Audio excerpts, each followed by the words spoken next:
what would it take for you to be willing to put one of those big six into a trade package this summer or this winter rather? This leads into my next question, my first trade deadline question. Let's talk about a trade deadline. Like we've talked about this Here we now. go. Okay. Are you at the point where you're exploring Jalen Green trades if you're Houston? Because we've been talking about this now, right? And now I feel like we're safely at the point where there's like two players on the roster that probably deserve a starting spot over him, right? In Tari Eason and Cam Whitmore, right? But you have to balance that, Houston, like without being rash, without making a trade just to make a trade. So are you at the point where you're having talks? And if you're having talks, how serious are those talks? All right. I wouldn't say he's on the block. Like, I don't think I'm advertising him. But if people call about him, I'm listening. Like, right. I want to know what his trade value is right now. Because for a good enough offer, I'd do it. I don't think that offer's on the table is a thing. Like, I don't think anything is out there that's going to be worth it for them. Like, I think if he is going to get moved, it'll be this offseason or later.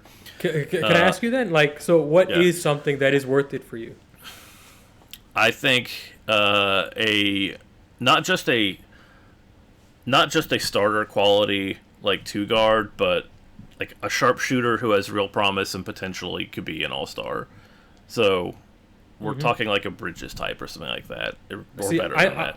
I'm even a step higher than that. I'm like Donovan Mitchell, right? Like if it's just Bridges, like that's boring. I feel like I can get Bridges without putting in Green, right? Like I feel like with the amount of Nets capital that they have enough carrot to get Bridges away if they really wanted to get Bridges, right? Because the Nets get that incentive to tank, get their control back, and then they get that sweet lottery pick, right? And then next year's lottery pick or whatever, right?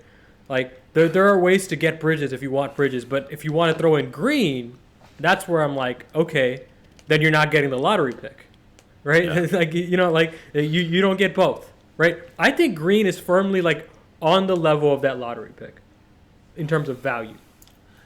Yeah, and I think you're right, and I do think that right now the problem is that he's playing real bad right now, right? You'd actually kind of want him to play better for a while and then raise his value, because right now if you're Houston, you're like, well, he's at the lowest value he's got. Like, he's playing a little better lately, right? And if he keeps it up, this might actually ironically make him more likely to get traded because it raises his value to other players or to other teams. Because when he's at his bottom of his look, when he looks terrible is not when you want to trade him, because you're not going to get good value for him. You want people to what you want on that kind of trade is for you to have seen this guy for years and to go, okay, I know this guy isn't going to meet my expectations. We figured that out with our internal metrics, but other people don't have those metrics and they think he might work out still.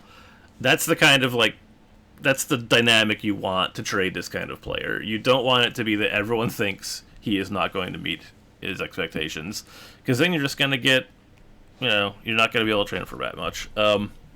I don't know. I mean, for that reason, I do think it's very unlikely he gets traded. Like you said, someone of Donovan Mitchell's caliber would have to be like an all-star caliber, or at least like nearly all-star level player has to be out there, I think, for this move to make sense. If it's anything less than that, like, you might as well just let him play out the rest of the season at the minimum and see if he can, get back into shape.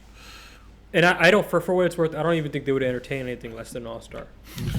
Right? Like I think they're at that point, like, where they're not being rash about this, right? But I do think, as you said earlier, they're picking up the phone, right? I do think I do think that, for sure. Because how can you not, right? He hasn't done anything to be untouchable. There's only one guy in this roster that has done something to be untouchable.